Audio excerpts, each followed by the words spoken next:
Hello student, welcome back to my channel Samrat academy student. मेरा नाम आकाश। मेरे प्यारे बच्चे, 16 फरवरी को हिंदी का पेपर सेम ऐसा ही आने वाला है। मेरे प्यारे विद्यार्थियों, पूरा का पूरा सोल्यूशन आप लोगों को बताने वाला हूँ। फुल सोल्यूशन इस वीडियो में आप लोगों को देखने को मिलेगा। अगर इस पेपर को जो तैयार कर लेते हो तो आपका 95 नंबर खूब आराम से क्लियर हो जाएगा। 90 से लेकर 95 नंबर तक आपकी 2023 बोर्ड एग्जाम में आराम से क्लियर हो जाएंगे। ठीक है, तो 16 फरवरी को आप लोग तैयार रहिएगा। सेम ऐसा ही पेपर आप लोगों को देखने को मिलेगा। पूरा का हल बताने वाला हूँ। जब पूरा हल आप लोगों कर लोगे तो पूरा का पूरा कॉन्फिडेंस आपको हो जाएगा। और 16 फरवरी को जो पेपर आपको हिंदी का आने वाला है उसमें तो आप लोग बस आंख बंद करके लिखते ही चले जाओगे। तो मेरे प्यारे विद्यार्थियों, 95% अगर आपको पाना है तो इस वीडियो को पूरा देखना पड़ेगा। ठीक है, बिल्कुल समय नहीं है आप लोगों को। 16 फरवरी तक पूरे क्वेश्चन आपको याद होने चाहिए इस पेपर के। तो चलिए, वीडियो को लाइक कर दो। चैनल पर नए हो तो चैनल को जरूर सब्सक्राइब कर दो। 10,000 का लाइक इस वीडियो पे आप लोगों को टारगेट दिया हूँ, क्योंकि भाई यहाँ पे 90-95% आप लोगों का क्लियर भी करा रहा हूँ। तो देखिए, सबसे पहले मैं आप लोगों की इस बात करें तो सबसे पहले 3 घंटे 15 मिनट आप लोगों को टाइम मिलेंगे। ठीक है, सबको मालूम है। 15 मिनट आपको पेपर पढ़ने के मिलेंगे। 2 खंड दिया रहेगा, खंड अ, एक खंड ब दिया रहेगा। देखिए, खंड अ में क्या होता है कि खंड अ में बहुविकल्पीय प्रश्न दिए होते हैं, जिसमें 4 ऑप्शन दिया होता है, एक ऑप्शन आपको चूज करना होता है और उसको आपको ओएमआर शीट पे करना होता है। वो भी नीले और काले पेन से आप लोगों को उसमें रंगना होगा। ठीक है, इसके बाद ये होता है कि खंडों में जो बहुविकल्पीय प्रश्न हैं तो 20 प्रश्न हैं और प्रत्येक प्रश्न 1 अंक के हैं। तो 20 प्रश्न 20 अंक के होंगे। ठीक है, और देखो, प्रश्न पत्र जो अ है उसको हल करने में 1 घंटे का समय मिलेगा। मतलब कि जो 20 बहुविकल्पीय प्रश्न है उसके लिए 1 घंटे के लिए समय दिया है। अब आपका मन चाहे उसको आप 10 मिनट में कर लो या तो 20 मिनट में कर लो। ठीक है, इसके बाद जो ब प्रश्न है उसके लिए 2 घंटे का समय दिया है। ठीक है, फिर कह रहा है कि प्रत्येक प्रश्न, जो भी प्रश्न है उसके सामने उसके अंक निर्धारित किए गए हैं। तो चलिए, सबसे पहले फटाफट हम लोग यहाँ पे जो ऑब्जेक्टिव क्वेश्चन है, जो कि आप लोगों का बहुविकल्पीय प्रश्न है खंड अ का, देखिए खंड अ का उसको कर लेते हैं। ठीक है, बिना समय गवाए। जैसा दिया है कि बाबू गुलाब राय किस युग के लेखक हैं, तो देखिए बाबू जो गुलाब राय है किस युग के लेखक हैं, तो मेरे प्यारे विद्यार्थियों शुक्ल युग के लेखक हैं। और ये तो मैं ट्रिक लगाया हूँ ना, ट्रिक नहीं लगाना है आप लोगों को। ओ एम आर सी पे वहां पे आप लोगों को रंगना होगा। ठीक है, तो आप लोग, मैं बता दिया हूँ कि ओ एम आर सीट कैसे भरते हैं, कैसे रंगते हैं, देख लीजिएगा वीडियो। हालांकि आप लोग जानते भी होंगे। चलो, दूसरा यहाँ पे दिया है कि चिंतामणि किस विधा की रचना है। ठीक है, तो देखिए ये निबंध विधा की रचना है, तो इसका पहला जो है राइट आंसर हो जाएगा। आगे अगर हम बात करें तो देखो गबन किसकी रचना है, तो गबन किसकी रचना है, देखिए मुंशी प्रेमचंद्र जी की रचना है। मतलब कि पहला जो है राइट आंसर हो जाएगा। देखो चौथा, चौथा है कि शुक्ल युग की समय अवधि कितनी है, तो शुक्ल युग की समय अवधि कितनी मानी जाती है, यह प्रश्न पूछा है। तो देखो 1919 से लेकर 1938 मानी जाती है। ठीक है, मतलब दूसरा जो है राइट आंसर होगा। सारे प्रश्न आप लोगों को याद करने, जितने ऑब्जेक्टिव क्वेश्चन है बहुत ज्यादा इंपॉर्टेंट है, यही प्रश्न आप लोगों को देखने को मिलेगा। ठीक है, 16 फरवरी को। तो अच्छे तरीके से आप लोग तैयार कर लो इन प्रश्नों को। फिर है कि नीट का निर्माण फिर किस विधा की रचना है, पूछ रहा है। ये भी प्रश्न बहुत ज्यादा इंपॉर्टेंट है। तो ये आत्मकथा की विधा की रचना है। ठीक है, आगे प्रश्न अगर हम बात करें 6 वाला, द प्री प्रवास किस युग की रचना है, ये भी प्रश्न बहुत ज्यादा इंपॉर्टेंट है। द्विवेदी युग की रचना है, किसकी, द्विवेदी युग की रचना है। आगे अगर हम बात करें 7वां प्रश्न देख लो, 7वां प्रश्न मधुशाला किसकी रचना है, ये भी प्रश्न बहुत ज्यादा इंपॉर्टेंट है। तो देखो मधुशाला किसकी रचना है, तो हरिवंश राय बच्चन जी की रचना है। ठीक है, तो इसका तीसरा राइट आंसर हो जाएगा। आगे अगर हम बात करें कि भारत भारती किसकी रचना है, ये भी बहुत इंपॉर्टेंट है। भारत भारती किसकी रचना है, तो मैथिली शरण गुप्त की रचना है। ठीक है, ये भी बहुत इंपॉर्टेंट है। सारे जो ऑब्जेक्टिव क्वेश्चन है पूरा का पूरा लर्न होना चाहिए, 20 का 20 आप लोगों को बता दे रहा हूँ। ठीक है, इसमें कोई लापरवाही मत कीजिएगा। अगला प्रश्न 9 देखो क्या है, आधुनिक काल जो है कब से कब तक है, ये भी प्रश्न बहुत ज्यादा इंपॉर्टेंट है। तो देखो सन 1843 से लेके अब तक आधुनिक काल माना जाता है। ठीक है, तो पहला जो है राइट आंसर होगा। आगे अगर हम बात करें 10वां देख लो, मतीराम किस युग के कवि हैं, ये भी बहुत ज्यादा इंपॉर्टेंट है मेरे प्यारे बच्चों, ये प्रश्न मिस नहीं होना चाहिए। मतीराम किस युग के कवि हैं, तो ये रीति काल के युग के कवि हैं। ठीक है, चलिए अगला प्रश्न देखते हैं। देखो अगला प्रश्न भी 1 नंबर के लिए है कि हास्य रस का अस्थाई भाव क्या होता है, ये भी प्रश्न इंपॉर्टेंट। देखो हास्य रस का अस्थाई भाव हास्य होता है, सिंपल। तीसरा जो है राइट आंसर हो जाएगा। ठीक है मेरे प्यारे बच्चों, अगला प्रश्न देख लो। कह रहा है कि सोहत ओढ़े पीत पट श्याम सलोने गात, मनो नील मणिशैल पर आतप परियो प्रकाश। कह रहा है कि उपयुक्त पंक्ति में कौन सा अलंकार है, उपमा अलंकार होगा कि उत्प्रेक्षा अलंकार होगा कि रूपक अलंकार होगा कि श्लेष अलंकार। तो देखिए ये भी इंपॉर्टेंट, यही तो पंक्ति आप लोगों को एग्जाम में पूछा जाएगा, जो आपको बताना पड़ेगा। तो ये उत्प्रेक्षा अलंकार की पंक्ति है। ठीक है, तो याद रखना। ठीक है, कौन सा अलंकार है? तो उत्प्रेक्षा अलंकार का यह पंक्ति है। इस पंक्ति को एकदम पूरा दिमाग में फिट कर लेना। ठीक है, चलो 13वां देखो क्या है कि रोला छंद में कुल कितने चरण होते हैं? ठीक है, रोला छंद में कुल कितने चरण होते हैं? देखो ये भी प्रश्न जो है ना बहुत ज्यादा इंपॉर्टेंट है मेरे प्यारे बच्चों। तो आप लोगों से निवेदन है कि इन सारे प्रश्नों को आप तैयार रखना। हाँ, तो रोला छंद में कुल कितने चरण होते हैं? तो 4 चरण होते हैं। ठीक है, तीसरा, चलो आगे अगर हम बात करें 14वां प्रश्न, तो आकर्षण शब्द में किस उपसर्ग का प्रयोग किया गया है? तो देखो आकर्षण शब्द में उपसर्ग, ठीक है, उपसर्ग मतलब जो आगे जुड़ता है, तो आगे क्या जुड़ा है? आ, तो यही तो होगा। आकर्षण शब्द में सबसे पहले आ जुड़ा हुआ है जो कि उपसर्ग कहलाता है, तो चौथा हो जाएगा। ठीक है, आगे देखो, प्रत्यय के कितने भेद होते हैं? तो प्रत्यय कितने भेद होते हैं? 2 भेद होते हैं। ठीक है, आगे देख लो, आगे है पीताम्बर में कौन सा समास है? देखो ये भी प्रश्न बहुत ज्यादा इंपॉर्टेंट है। तो पीताम्बर में कौन सा समास है? बहुव्रीहि समास। ठीक है, हालांकि ये बहुव्रीहि समास दे दिया है, लेकिन आपके एग्जाम में द्वंद्व समास और द्विगु समास, यही 2 समास आपको पढ़ के जाना है, द्वंद्व समास, द्विगु समास। ठीक है, चलो ये देखो 17वां कह रहा है कि आंसू का तत्सम रूप क्या होता है? ठीक है, आंसू का तत्सम रूप अछू, अशु, और 2 ऑप्शन पीछे दिए दिए हुए हैं, तो इसका राइट आंसर पहले ही होगा कि आंसू का तत्सम रूप अछू होता है। ठीक है, चलो आगे प्रश्न देखते हैं। देखो 18वां प्रश्न क्या है कि यड़ संधि का सूत्र क्या होता है? तो देखो यड़ संधि का सूत्र होता है इको यड़ची। क्या होता है? इको यड़ची होता है। ठीक है, और 19वां देखो फलस से शब्द का वचन एवं विभक्ति, फलस से शब्द का वचन एवं विभक्ति बताना है। तो ये आपका षष्ठी विभक्ति और एक वचन है। ठीक है, पहला जो है राइट आंसर होगा। ठीक है, चलो अगवा देखो 20वां देखो, अपठत धातु का वचन एवं पुरुष है। अपठत धातु का वचन एवं पुरुष है मेरे प्यारे बच्चों, प्रथम पुरुष और एक वचन है, तो दूसरा राइट आंसर। देखो 20 हमने खंड अ में 20 बहुविकल्पीय था, 20 को उत्तर हमने बता दिया, और 20 आप लोगों को लर्न होने चाहिए किसी कीमत पे। एकदम दिमाग में अच्छे तरीके से फिट कर लो इन प्रश्नों को। अब हम करने वाले हैं यहाँ पे वर्णात्मक प्रश्न खंड ब, और खंड ब जो है 50 नंबर का होगा। ठीक है, इसको मैं बोर्ड कॉपी पे लिख के लेकर आया हूँ, सबका सोल्यूशन बताने वाला हूँ। ठीक है, चलिए पहले प्रश्न आप लोगों को पढ़ के सुना देता हूँ। देखो ये आप लोगों का 6 नंबर का पहला प्रश्न है। बोला कि निम्नलिखित गद्यांश पर आधारित 3 प्रश्न का उत्तर दीजिए। 3 प्रश्न हमसे पूछा है, 2 प्रश्न इधर है, 1 प्रश्न पीछे है। प्रश्न यह है, गद्यांश दिया हुआ है आपको कि यह कोई बात नहीं है कि एक स्वभाव और रुचि के लोगों में ही मित्रता हो सकती है। समाज में विभिन्नता देखकर लोग एक दूसरे की ओर आकर्षित होते हैं। जो गुण हम में नहीं है, हम चाहते हैं कि कोई ऐसा मित्र मिले जिसमें वे गुण हो। चिंताशील मनुष्य प्रफुल्लित चित्त का साथ ढूंढता है। निर्मल बलि का धीर उत्साहित का, उच्च आकांक्षा वाला चंद्रगुप्त युक्ति और उपाय के लिए चाणक्य का मुंह ताकता था। निसारद अकबर मन बहलाने के लिए बीरबल की ओर देखता था। देखिए मेरे प्यारे बच्चों, ये बहुत ही ज्यादा इंपॉर्टेंट आप लोगों के लिए गद्यांश है, बहुत ज्यादा इंपॉर्टेंट। इसका पूरा सोल्यूशन बताने वाला हूँ, तैयार कर लेना। ठीक है, पहला प्रश्न पूछा हमसे कि उपयुक्त गद्यांश का संदर्भ लिखें। तो चलिए मैं आपको दिखाता हूँ, सबसे पहले इसका संदर्भ लिखेंगे। देखिए मेरे प्यारे विद्यार्थियों, बोर्ड एग्जाम में ऐसे लिखना आपको। देखो खंड ब है ना, सबसे पहले हेडिंग खंड ब डालोगे, जिस प्रकार लिखा हूं इसी प्रकार लिखना।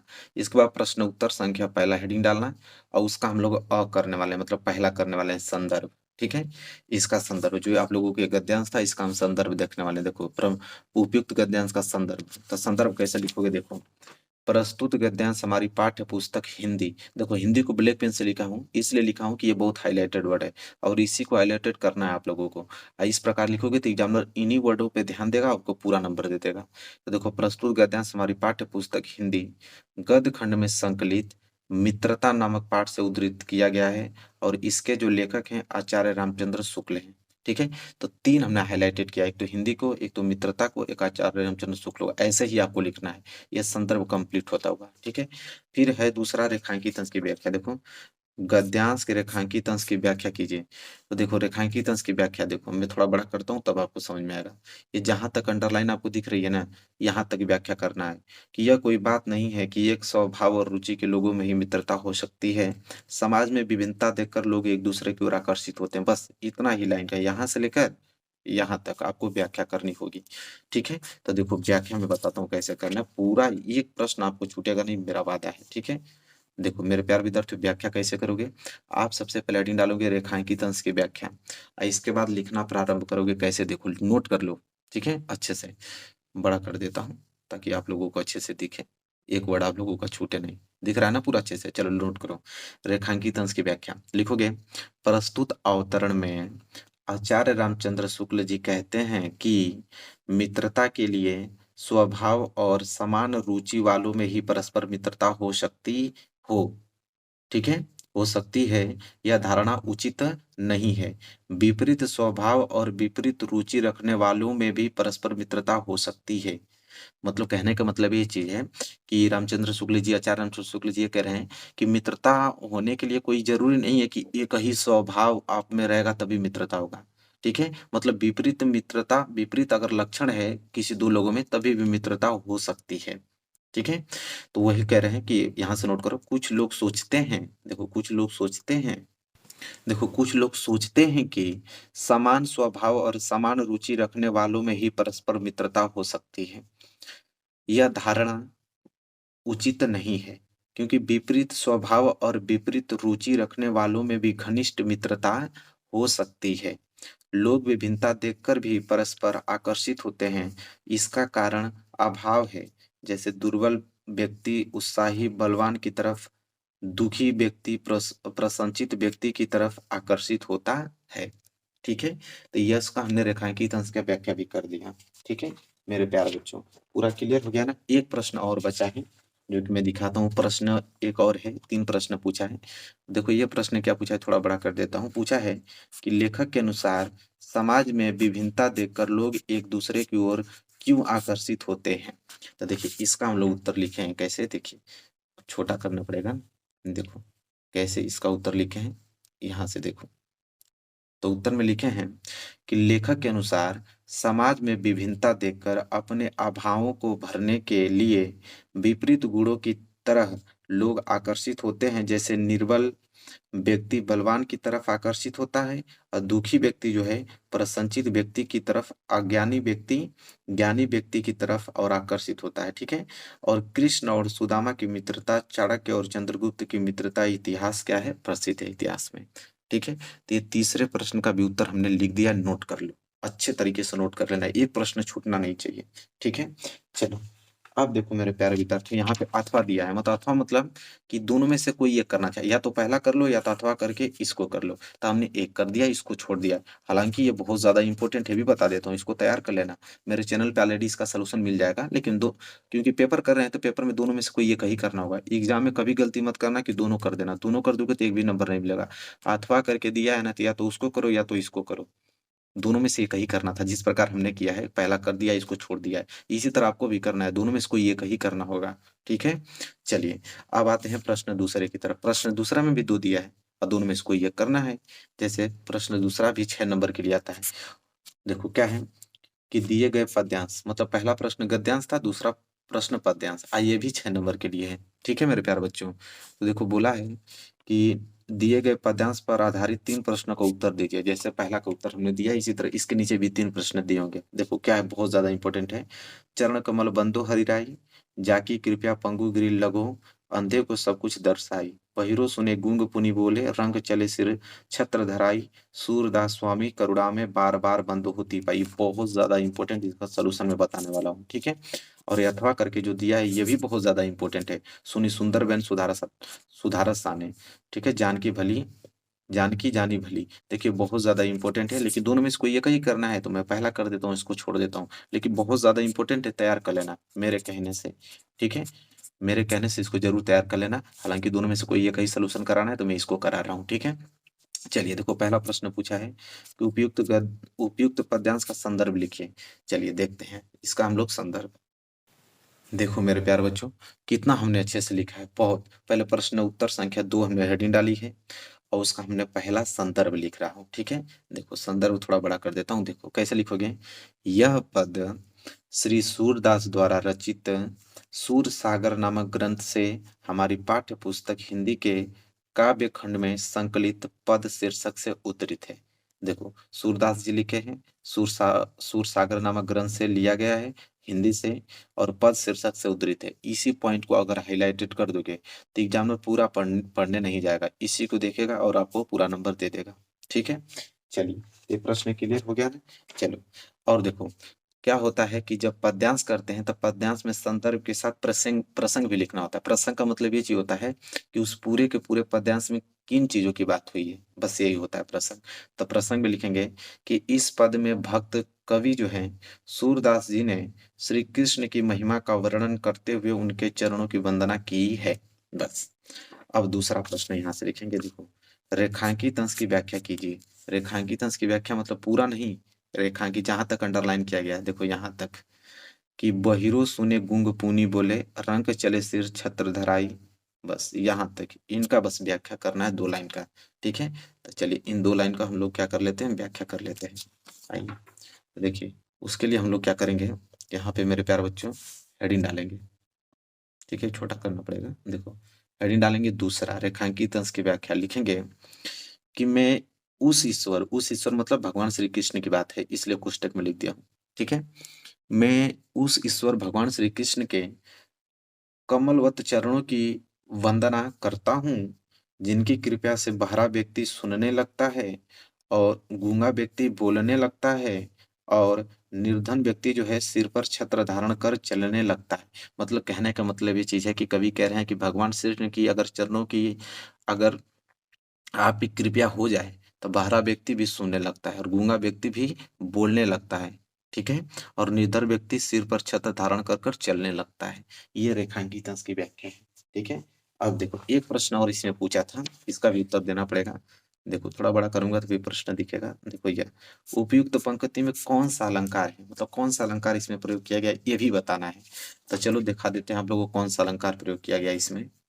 तो देखो तीसरा तीसरा का उत्तर लिखेंगे कि उक्त पद में रूपक अलंकार और अनुप्रास अलंकार की अभिव्यक्ति हुई है। ठीक है, अब देखो यहाँ से प्रश्न तीसरा स्टार्ट होता है। ठीक है मेरे प्यारे बच्चों, अब देखो प्रश्न तीसरा क्या है उसको देखते हैं। अब एक बात बता देता हूँ, अब अथवा करके इसको छोड़ दिया हूँ, इसको आप लोगों को घर पे तैयार करना है, दोनों में से कोई एक ही करना था। अब तीसरा प्रश्न देखो इधर, तीसरा प्रश्न मेरे प्यारे बच्चों यहाँ से तैयार होता है। देखो 5 नंबर के लिए आता है, संस्कृत का गद्यांश पद्यांश चलेगा, जैसे हिंदी का गद्यांश और पद्यांश चला ना, अब संस्कृत का चलेगा। आइए 5-5 नंबर के आते हैं, कितने 5 नंबर के। देखो लिखा है कि दिए गए संस्कृत पद्यांश में से किसी एक का संदर्भ सहित हिंदी में अनुवाद कीजिए। और मैं आपको दिखाता हूँ, यह पहले ही करने वाले हम लोग पहला करेंगे, और अथवा करके एक दिया है इसको हम लोग छोड़ देते हैं। हालांकि ये भी इंपॉर्टेंट ही तैयार कर लेना आप लोग ईमानदारी से, इसको दिख रहा है ना आप लोगों को, क्वेश्चन बैंक में मिल जाएगा, इसको तैयार कर लेना। इसका सोल्यूशन मैं बता देता हूँ क्योंकि ये तो सबसे ज्यादा इंपॉर्टेंट है भाई, इसीलिए बता रहा हूँ।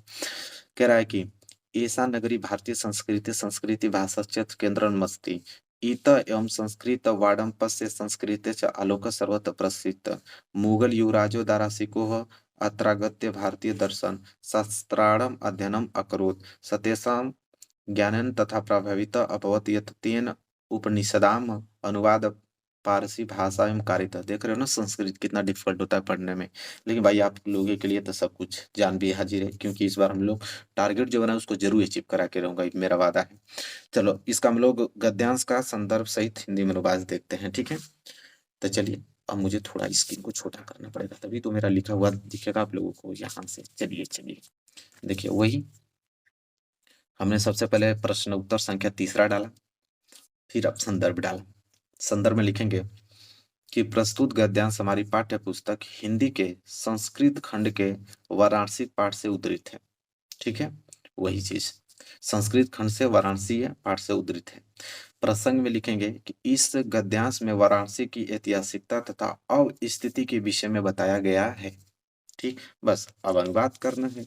अनुवाद में हम लोग लिखेंगे यहाँ पे कि यह नगरी भारतीय संस्कृति और संस्कृत भाषा की केंद्र स्थली है। यहीं से संस्कृत साहित्य और संस्कृति का प्रभाव सभी जगह फैला हुआ है।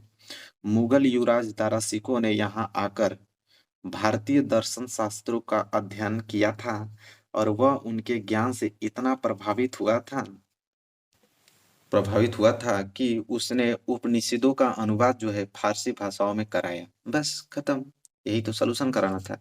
अब प्रश्न उत्तर संख्या चौथा। ठीक है, अब देखो, तो अभी तक ने हमने संस्कृत का गद्यांश को देखा। अब प्रश्न चौथा में हम लोग संस्कृत का पद्यांश देखेंगे। तीसरा तो गद्यांश था संस्कृत का, अब चौथा में पद्यांश रहेगा। देखो दिए गए संस्कृत पद्यांश में किसी एक का संदर्भ सहित हिंदी में अनुवाद कीजिए। तो देखो यहाँ पे अथवा करके 2 दिया है। ठीक है। और ये भी 5 नंबर के। तो अब हम लोग अथवा वाला करेंगे, क्योंकि अथवा वाला बहुत ज़्यादा इम्पोर्टेंट है। इम्पोर्टेंट तो ये भी है, लेकिन सबसे ज़्यादा इम्पोर्टेंट अगर हम बात करें, सबसे ज़्यादा ये पूछा जाता है।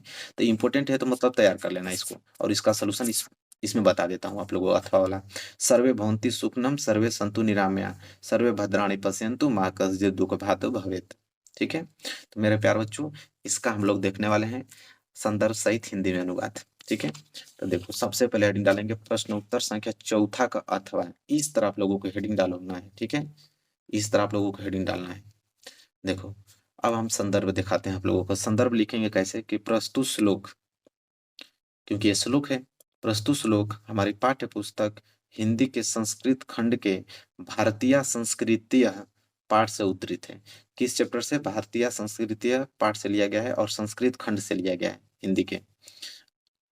चलो, अब प्रसंग में क्या लिखोगे कि प्रस्तुत श्लोक में भारतीयों की मूल भावना पर प्रकाश डाला गया है। ठीक है, मतलब कि इस जो श्लोक में है, भारतीयों की मूल जो भावना है उस पर प्रकाश डाला गया है। और रह गई बात अनुवाद की, तो अनुवाद देख लेते हैं। ठीक है, तो अनुवाद में देखेंगे, ये देखिए अनुवाद में हम लोग यहाँ पे ये देखेंगे। देखिए पहले क्या दिया उसको दिखा देता हूँ तो और अच्छा समझ में आ जाएगा। देखो, एक एक लाइन पढ़ूंगा, एक एक अनुवाद। देखो, सर्वे भवन्ति सुखिनम सर्वे सन्तु निरामया। इसका मतलब ये होता है कि सब सुखी हों, सब रोग रहित हों, मतलब कि सब सुखी हों, किसी को रोग न हो। सब कल्याण को देख, मतलब सबका कल्याण हो, अर्थात सभी का कल्याण हो। कोई भी दुखी न हो, अर्थात कोई भी दुख का भागी न हो। यही इसका अनुवाद है पूरा का पूरा। तो यही आप लोगों का पूरा इसका हम अनुवाद बता दिया। तो ये भी प्रश्न कंप्लीट हो गया। अब देखो मेरे प्यारे विद्यार्थियों, ये वाला प्रश्न का सलूशन नहीं कराऊंगा, इसलिए कि आप लोग देखो किस लिए नहीं कराऊंगा। प्रश्न 5वां जो है वो है अपने पठित खंड काव्य के आधार पर निम्नलिखित प्रश्नों में से किसी एक का उत्तर दीजिए। अब मेरे प्यारे विद्यार्थियों, यहाँ पे यह होता है कि जैसे मुक्ति दूत है और ज्योति जवाहर है, मेवाड़ मुकुट, हर डिस्ट्रिक्ट का अलग अलग आता है। क्वेश्चन बैंक में देख लेना, तो क्वेश्चन बैंक पे आपको मालूम होगा कि हर डिस्ट्रिक्ट का अलग होता है। आपके जो डिस्ट्रिक्ट का होगा वही लिखना पड़ेगा। तो भाई यहाँ पे सारे बच्चे हर एक डिस्ट्रिक्ट से हमसे जुड़े हैं, तुम्हें सबका सोल्यूशन कराना पड़ जाएगा ना, इसीलिए मैं नहीं कराया हूँ। आप लोग ईमानदारी से क्वेश्चन बैंक से देखो, 3 नंबर लिख लिया आता है। क्वेश्चन बैंक से देख लेना कि आपके डिस्ट्रिक्ट से, तब पढ़ जाओगे ना, जैसे मुक्ति दूत देखने जाओगे तो उसमें कोष्टक बना के लिखा होता है कि किस किस डिस्ट्रिक्ट का है। तो वहां से अपना मिला लेना, हर एक में जाकर देख लेना किस डिस्ट्रिक्ट से हैं आप। अगर उस डिस्ट्रिक्ट का नाम आ गया तो बस वही तैयार करना होता है और इसमें से वही लिखना होता है। सारे बच्चे इसमें से कोई भी लिखना लग जाते हैं, नहीं नंबर नहीं मिलेगा मेरे प्यारे विद्यार्थियों। इसमें से पूरा थोड़ी लिखना है कि जो मर्जी वो आपका वो लिख दोगे, नहीं। अपना क्वेश्चन बैंक से अपने डिस्ट्रिक्ट का देख लेना कि अग्र पूजा है, कि जय सुभाष है, कि मातृभूमि है, कि कर्ण है, कि करमवीर भरत है, कि तुमुल खंड का भी वही, उनमें से उसी को याद करके आना है और वही आपको एग्जाम में लिखना है। नहीं तो नंबर पूरे कट जाएंगे, 3 नंबर नहीं मिल पाएगा आपको। ठीक है, तो अपना डिस्ट्रिक्ट वाइज देख लेना, इसलिए मैं इस प्रश्न को नहीं कराया हूँ। अब प्रश्न 6 कराने वाला हूँ। देखो, प्रश्न 6 है कि दिए गए लेखकों में से किसी एक का जीवन परिचय लिखते हुए उनकी प्रमुख रचना का उल्लेख कीजिए। 3 2 5 नंबर, मतलब 3 जो है वो जीवन परिचय पे, या 2 नंबर जो है रचना पे। तो रचना नहीं लिखोगे तो 2 नंबर गया भैया, इसलिए रचना बहुत ज्यादा इंपॉर्टेंट है। तो देखो 3 दिया है यहाँ पे। ठीक है, डॉक्टर राजेंद्र प्रसाद, जयशंकर प्रसाद, आचार्य रामचंद्र शुक्ल। तो मैं सबसे ज्यादा इंपॉर्टेंट ये वाला कराने वाला हूँ, आचार्य रामचंद्र शुक्ल। ये तो तीनों ही देता है, तीनों में से एक करना होता है। तो आचार्य रामचंद्र शुक्ल जी का मैं करा रहा हूँ आपको। ठीक है, तो छठवें का क का तीसरा, चलिए इसका सोल्यूशन मैं दिखाता हूँ आप लोगों को कैसे लिखेंगे इसका। चलिए मेरे प्यारे विद्यार्थी, देखिए लास्ट पृष्ठ है इसलिए इस तरह लग रहा है आपको, लेकिन दिख रहा होगा आप लोगों को। प्रश्न उत्तर संख्या छठवें का क, जीवन परिचय आचार्य रामचंद्र शुक्ल। सेम इसी तरह हेडिंग डालोगे ना तो 1 नंबर नहीं कटेगा। ठीक है, अब इनका जीवन परिचय कैसे लिखे हैं देखो, जो मेन मेन पॉइंट है उसको हाईलाइटेड मैंने किया है। चलो नोट करो। आचार्य रामचंद्र शुक्ल का जन्म सन 1884 ईस्वी में बस्ती जिले के अगोना नामक ग्राम के एक संप्रभांत परिवार में हुआ था। देखिए इनके पिता जो चंद्रबली शुक्ल थे वो मिर्जापुर में कानूनज्ञ थे, मतलब कानूनी के पद पे थे। इनकी माता अत्यंत विदुषी और धार्मिक थी और इनकी जो प्रारंभिक शिक्षा दीक्षा अपने पिता के पास जिले की राठ तहसील में हुई थी और उन्होंने मिशन स्कूल से 10वीं की परीक्षा उत्तीर्ण की। देखिए गणित में कमजोर होने के कारण यह आगे नहीं पढ़ सके, मतलब गणित में कमजोर होने के कारण वो आगे नहीं पढ़ सके और इन्होंने FA मतलब इंटरमीडिएट की शिक्षा इलाहाबाद से ली थी, किंतु परीक्षा से पूर्व ही विद्यालय छूट गया। इसके पश्चात इन्होंने मिर्जापुर के न्यायालय में नौकरी आरंभ कर दी और यह नौकरी इनके स्वभाव और अनुकूल नहीं थी, मतलब इनके स्वभाव के अनुकूल नहीं थी। अतः यह मिर्जापुर के मिशन स्कूल में चित्रकला के अध्यापक हो गए और अध्यापन का कार्य करते हुए इन्होंने अनेक कहानी, कविता, निबंध, नाटक आदि की रचना की। इनकी विद्वता से प्रभावित होकर इन्हें हिंदी शब्द सागर के संपादन कार्य में सहयोग के लिए श्याम सुंदर दास जी द्वारा काशी नागरी प्रचारणी सभा में ससम्मान बुलाया गया। इन्होंने 19 वर्ष तक काशी नागरी प्रचारणी पत्रिका का संपादन भी किया और श्वास का दौरा पड़ने के कारण वह 2 फरवरी 1941 ईस्वी को इनका देवसान हो गया। अब रचनाएं तो लिखना पड़ेगा क्योंकि रचनाएं 2 नंबर के लिए आती है। तो इनकी रचनाएं चिंतामणि हैं, विचार विधि हैं और रसमीमांसा और त्रिवेणी हैं। ठीक है, इंपॉर्टेंट रचना याद करना, नहीं तो 2 नंबर नहीं मिलने वाला भाई, बता दे रहा हूँ। और बोर्ड एग्जाम में कॉपी ऐसे ही लिखना आप लोग। ठीक है, जितना बेहतरीन तरीके से लिखोगे उतना ही नंबर बेटर मिलने वाला है। ठीक है, चलो तो ये भी प्रश्न हो गया। ठीक है, कोई दिक्कत नहीं होना चाहिए बिल्कुल। अब छठवां का ख देखो, छठवां का हमने क देखा, अब छठवां का ख देखो। छठवां का ख, इसमें कवि का पूछेगा लेखक कि दिए गए कवि में से किसी एक का जीवन परिचय देते हुए अपनी प्रमुख रचनाओं को लिखे। ये भी 5 नंबर, 3 नंबर जीवन परिचय पे, 2 नंबर रचना पे इसके। ठीक है, तो चलिए, तो देखिए गोस्वामी तुलसीदास, सुमित्रानंद पंत और महाकवि सूरदास। ठीक है, इनका जीवन परिचय लिखना है। तो तीनों में से कोई एक ही हम लोग करेंगे। तो चलो हम तीनों में से पहला करके दिखाते हैं आप लोगों को, तुलसीदास, क्योंकि तीनों में से एक ही करना है भाई, तीनों तो करना नहीं है। ठीक है, तीनों में से एक ही करना है, तो चलो तुलसीदास का करके दिखा देते हैं। तो देखो, प्रश्न उत्तर संख्या 6वें का ख, इस तरह हेडिंग आपको डालना है, फिर जीवन परिचय हेडिंग डालना है, फिर कोष्टक में तुलसीदास। अब लिखोगे यहाँ से कैसे कि तुलसीदास का जन्म जो हुआ था बांदा जिले के राजापुर नामक गांव में 1554 ईस्वी में हुआ था। कुछ लोग इनका जन्म स्थान एटा जिले के सोरो नामक स्थान को मानते हैं। ठीक है, ये सरयू पारीय ब्राह्मण थे और इनके पिता का नाम जो था आत्माराम दुबे और माता का नाम जो था हुलसी था। वो अभुक्त मूल नक्षत्र में जन्म होने के कारण इनके माता पिता ने इन्हें त्याग दिया था और स्वामी नरहरसिदास ने इनका पालन पोषण किया था और काशी के शेष सनातन नामक विद्वान ने इन्हें वेदों, पुराणों आदि ग्रंथों का ज्ञान कराया था। इनका विवाह जो हुआ था दीनबंधु पाठक की कन्या रत्नावली से हुआ था और वे पत्नी के प्रेम में बहुत अनुरक्त रहते थे कि पत्नी के उपदेश से ही इनके मन में वैराग्य उत्पन्न हुआ। ठीक है, तो यह यहाँ तक हुआ, वैराग्य उत्पन्न हुआ। आगे हम लोग अगला पृष्ठ पे देखते हैं। देखिए, इनका जीवन काशी, अयोध्या और चित्रकूट में अधिक व्यतीत हुआ और इनकी मृत्यु जो हुई काशी के 80 घाट पर संवत 1680 ईस्वी में हुआ इनकी मृत्यु। देखो, रचना की बात करें तो रचनाएं बहुत इंपॉर्टेंट है। रामचरितमानस, विनय पत्रिका, कवितावली, दोहावली, गीतावली। ठीक है, ये इनकी महत्वपूर्ण रचना है, तभी पूरा अंक मिलने वाला है आप लोगों को। ठीक है, तो ये भी प्रश्न क्लियर हो गया हुआ मेरे प्यारे विद्यार्थियों। चलो अब प्रश्न 7वां देखते हैं। देखो, प्रश्न 7वां यह है, पेपर में दिखाता हूँ। देखो, प्रश्न 7वां मेरे प्यारे बच्चों यह है कि अपनी पाठ्य पुस्तक में से कंठस्थ कोई एक श्लोक लिखिए जो इस प्रश्न पत्र में न आया हो। तो देखो, 2 नंबर के लिए आप लोगों के लिए यहाँ पे पूछेगा। ठीक है, अब देखो मेरे प्यारे बच्चों, अब कह रहा है कि इस प्रश्न पत्र में ना आया हो। तो प्रश्न 4था देखो, मानो हित्वा प्रियो भवति क्रोध हित्वा न सोचती ऐके सर्वे भवन्ति सुखिनम सर्वे संतु निराम्या।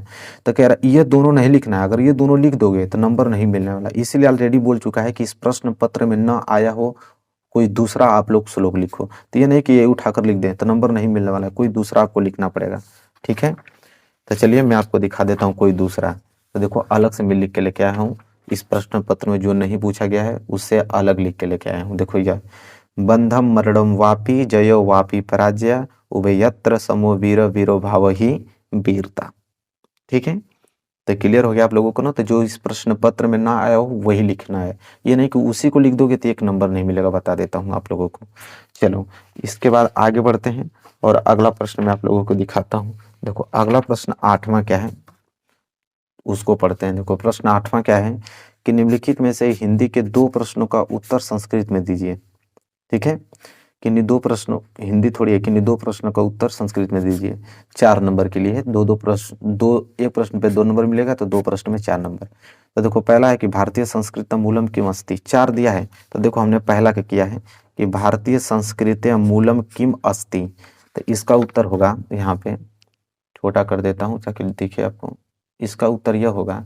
तो देखो प्रश्न उत्तर संख्या 8 हेडिंग डालो, उसका आपने पहला किया उत्तर, तो पहला आपको डालना है, फिर लिखना है इसका उत्तर कि विश्वस्य अस्त्र सष्टा ईश्वरः एकः एवं अस्ति इति भारतीय संस्कृतः मूलम अस्ति। ठीक है, इसके बाद हमने चौथा का किया है उत्तर। चौथा यह है कि वीरः केन पूजते, ये बहुत ज़्यादा इंपॉर्टेंट मेरे प्यारों, हर साल आता है तो इसको याद करना, वीरः केन पूजते। इसका उत्तर आपको लिखना है कि वीरः वीरण पूजते, बस। तो 2 ही उत्तर देना था, तो एक पहला का हमने दे दिया, एक चौथा का दे दिया। ठीक है, एक पहले का एक चौथे का दे दिया, कोई डाउट नहीं होना चाहिए। चलो अब मेरे प्यारे विद्यार्थियों, अगला प्रश्न जो कि 9 नंबर के लिए पूरे के पूरे सबसे ज़्यादा इंपॉर्टेंट यही है, 9 नंबर दिलाएगा एक ही प्रश्न। निम्नलिखित में से किसी एक विषय पर निबंध लिखिए। अब निबंध लिखना है, पहला है कि पर्यावरण संरक्षण के उपाय, दूसरा है आतंकवाद, तीसरा है जनसंख्या और चौथा है नारी शक्तिकरण। देखो इंपॉर्टेंट तो ये चारों हैं, चारों याद कर लेना, चारों में से कोई एक तो जरूर आएगा 100%। इसी तरह 4 दिया है, चारों में से कोई एक करना होगा, तो कोई याद कर लेना इसमें से। मैं आपको जनसंख्या बता देता हूँ क्योंकि सबसे ज़्यादा इंपॉर्टेंट है, हालांकि पर्यावरण पे भी इंपॉर्टेंट है, पर्यावरण तो हर साल आता है तो बहुत लोग बताते हैं पर्यावरण, इसलिए मैं पर्यावरण नहीं बताया हूँ, मैं जनसंख्या बता देता हूँ। ये भी प्रश्न तो रेगुलर ही आता है, मतलब हर साल आता है जनसंख्या वाला भी। ठीक है, तो चलो जनसंख्या पे मैं निबंध बताता हूँ। अब बहुत शॉर्टकट निबंध बताऊंगा, बहुत आसान से याद कर पाओगे और ये नंबर फ्री में ले जाओगे, क्योंकि निबंध बहुत डिफिकल्ट होता है, लेकिन मैं इतना आसान शब्दों में लेकर आया हूँ कि फ्री में नंबर ले जाओगे, बहुत आसान शब्दों में। चलो देखते हैं। देखो निबंध लिखने का तरीका क्या होता है, आज की वीडियो में सीख जाओगे। पहले हेडिंग डालोगे प्रश्न उत्तर संख्या 9। अब किस पे निबंध लिख रहे हो ये लिखना पड़ेगा, जनसंख्या पे, तो जनसंख्या हेडिंग डालनी पड़ेगी। इसके बाद आपको रूपरेखा लिखना होता है, तो रूपरेखा हमने 4 लिखा है, पहला प्रस्तावना, दूसरा जनसंख्या में वृद्धि के कारण, तीसरा हमने निवारण और चौथा उपसंहार। इन्हीं चारों को रूपरेखा को हमें हेडिंग बना के लिखना है। जैसा पहला प्रस्तावना, प्रस्तावना में हम लोग लिखेंगे क्या, नोट करो कि बम विस्फोट की बात हम जाने कब से सुनते आ रहे हैं, पलक मारते बम फूटता है और सर्वनाश का दृश्य उपस्थित कर देता है। इधर के वर्षों में हमारे देश में जनसंख्या की वृद्धि भी इतनी तेजी से हुई है कि उसे विस्फोट की संज्ञा मिल गई है।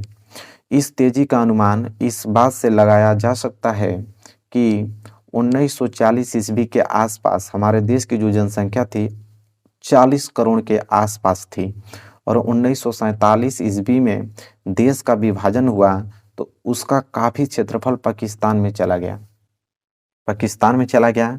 फिर भी अनुमान है कि स्वतंत्रता के समय देश की आबादी जो थी वो 38 से 40 करोड़ के आसपास थी। भारत की जनसंख्या वर्तमान में 132 करोड़ को पार कर गई है, बताओ कितना ज्यादा जनसंख्या बढ़ गई है। अब दूसरा हम लोग हेडिंग डालेंगे वही जनसंख्या में वृद्धि के कारण, कि जनसंख्या में वृद्धि के कारण क्या है, तो लिखेंगे कि देश की स्वतंत्रता के बाद उसकी जनसंख्या में जो इतनी तेजी से वृद्धि हुई है उसका एक मुख्य कारण स्वतंत्रता प्राप्ति के बाद मिलने वाली सुविधाएं हैं। लोगों का जीवन स्तर ऊंचा उठा है और मध्यम वर्ग तथा निम्न वर्ग के लोगों में परिवार बढ़ाने की होड़ सी रही है। ग्रामीण क्षेत्रों में अब भी इस धारणा पर जोर दिया जाता है कि जोई ढेर सोई शेर। इसका मतलब ये होता है कि जिस परिवार में सदस्यों की संख्या जितनी अधिक होगी, महामारियों के उन्मूलन और स्वास्थ्य सेवाओं में वृद्धि से मृत्यु दर घटी है। ठीक है, अब देखो यहां तक नोट आपने कर लिया, अब आगे बताता हूं। अब देखो तीसरी हेडिंग डालोगे निवारण, और निवारण में लिखोगे आप कि जनसंख्या की तेज वृद्धि को कैसे रोका जाए। इस बारे में सरकार की ओर से बराबर प्रयास होते रहे हैं, किंतु उसमें आंशिक सफलता ही मिली है। विद्यालयों के पाठ्यक्रम में भी परिवार नियोजन को सम्मिलित किया गया है, पर उसका भी अब तक कोई खास प्रभाव नहीं हुआ। सरकारी सेवा में लगे लोगों का परिवार नियोजन के लिए जोर डालने के लिए कई योजनाएं चलाई गईं। अधिक बच्चे पैदा करने वालों को सुविधाओं से वंचित करने के नियम बने। इन सबका थोड़ा बहुत प्रभाव हुआ, पर जनसंख्या में वांछनीय कमी नहीं लाई जा सकी। ठीक है, ये निवारण में कितना प्यारा वर्ड से हमने लिखा है। अब लास्ट में आप हेडिंग डालोगे उपसंहार। ठीक है, उपसंहार में लिखोगे कि कठिनाई यह है कि यह युग उपभोगवाद में विश्वास रखने वाला युग है। पाश्चात्य विचारों और जीवन शैली के प्रचार से इस प्रवृत्ति को और भी प्रोत्साहन मिल रहा है। अतः आवश्यक इस बात की है कि हम अपने पूर्वजों के आदर्शों को याद करें और पुनः उन पर आचरण करना सीखें। बस, अब मेरे प्यारे बच्चों, यह आप लोगों का पेपर हो गया समाप्त। 9 ही प्रश्न थे और 9 प्रश्न हमने अच्छे से करा दिया। इस पेपर को जो व्यक्ति, अगर जो लड़का देख रहा है ये तैयार कर लिया इस पेपर को, मेरे प्यारे विद्यार्थियों, गारंटी है कि बहुत अच्छे मार्क्स लेकर आएगा। 100% मेरी गारंटी है। तो जितने वीडियो में प्रश्न बताए हूँ सारे प्रश्न आपको तैयार होने चाहिए। ठीक है, वीडियो को अभी तक लाइक नहीं किया तो लाइक कर दो, चैनल पे नए तो चैनल को तो सब्सक्राइब करना है, किसी कीमत पे आप लोगों को करना है।